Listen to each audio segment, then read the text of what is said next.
किन enterprises LTD का IPO 5 फरवरी 2025 से 7 फरवरी 2025 तक खुला रहेगा।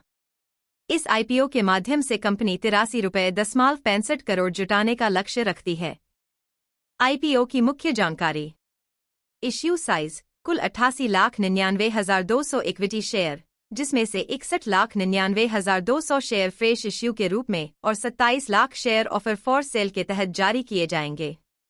प्राइस बैंड प्रति share ₹94, ₹10 face value plus ₹84 premium.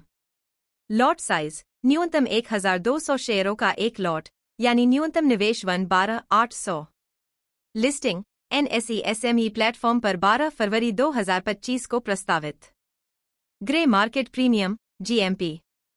वर्तमान में केन एंटरप्राइजेज के आईपीओ के लिए ग्रे मार्केट प्रीमियम GMP की जानकारी उपलब्ध नहीं है।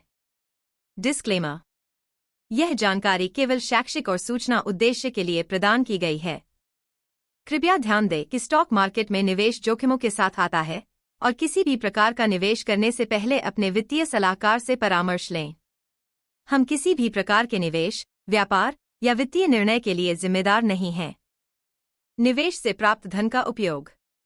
फ्रेश इश्यू से प्राप्त ₹58.27 करोड़ का उपयोग कंपनी निम्नलिखित उद्देश्यों के लिए करेगी। 1. नए संयंत्र और मशीनरी की खरीद। 2. कार्यशील पूंजी आवश्यकताओं की पूर्ति। 3. सामान्य कॉर्पोरेट उद्देश्यों के लिए। कंपनी की स्थापना 1998 में स्थापित केन एंटरप्राइजेज लिमिटेड वस्त्र, टेक्सटाइल निर्माण में संलग्न है। ग्राहक और सेवा क्षेत्र। केन एंटरप्राइजेज के ग्राहक मुख्यतः परिधान, होम टेक्सटाइल और औद्योगिक क्षेत्रों से हैं। कंपनी घरेलू बाजार के साथ साथ अंतर्राष्ट्रीय बाजारों में भी अपनी सेवाएं प्रदान करती है। केन एंटरप्राइजेज आईपीओ में निवेश क्यों करें और क्यों न करें? अगर आप केन एंटरप्राइजेज एलटीडी के आईपीओ में निवेश करने पर विचार कर रहे हैं, तो पहले इसके फायदे रीजंस टू इन्वेस्ट और जोखिम रीजंस टू अवॉइड को समझना जरूरी है। केन एंटरप्राइजेज आईपीओ में निवेश क्यों करें? 1. वित्तीय प्रदर्शन। कंपनी का मुनाफा पिछले कुछ वर्षों में अच्छा रहा है। 2. वस्त्र उद्योग में संभावनाएं। टेक्सटाइल सेक्टर में निर्यात बढ़ रहा है, खासकर सस्टेनेबल फैब्रिक्स और होम टेक्सटाइल में। कंपनी के उत्पादों की मांग अंतर्राष्ट्रीय बाजारों में भी बनी हुई है। 3. कंपनी के पास बड़े ब्रांड्स जैसे रदनीक, TCNS, PDS, रेमंड, शाही, अरविंद, ओरिएंट फैशन के साथ पार्टनरशिप है। 4. फंड का सही इस्तेमाल। आईपीओ से प्राप्त धनराशि का उपयोग नए प्लांट्स, मशीनरी और कार्यशील पूंजी के लिए किया जाएगा, जिससे कंपनी का प्रोडक्शन और सेल्स बढ़ने की संभावना है। 5. एसएमई सेक्टर में growth opportunity. NSE SME platform पर लिस्टिंग से कंपनी को अधिक फंडिंग और निवेशकों का समर्थन मिलेगा। केन एंटरप्राइजेज आईपीओ में निवेश क्यों न करें? 1. टेक्सटाइल सेक्टर में उच्च प्रतिस्पर्धा। कंपनी का मुकाबला Vardhman textiles, Arvind LTD, KPR mills और गोकुलदास एक्सपोर्ट्स जैसी बड़ी कंपनियों से है। ब्रांड वैल्यू और बाजार हिस्सेदारी के मामले में यह कंपनियां मजबूत स्थिति में हैं। 2. अब तक केन एंटरप्राइजेज के आईपीओ का GMP डेटा उपलब्ध नहीं है, जिससे निवेशकों के लिए अनिश्चितता बनी हुई है। 3. मार्केट रिस्क और ग्लोबल फैक्टर्स।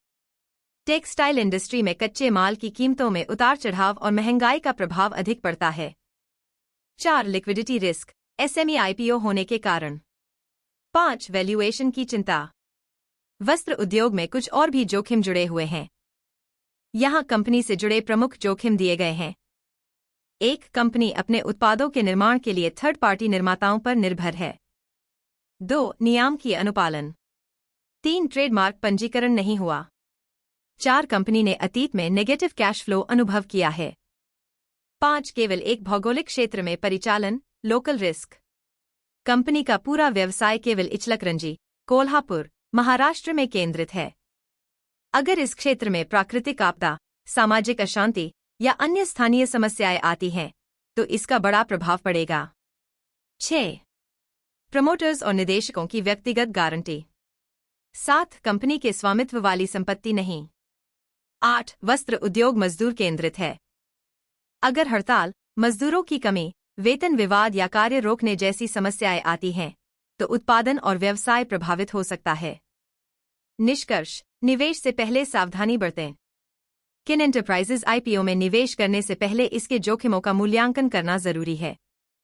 अगर आप एसएमई आईपीओ के जोखिमों और लाभ को समझते हैं तो आपका क्या विचार है? क्या आप इस आईपीओ में निवेश करेंगे या नहीं? कमेंट में बताएं।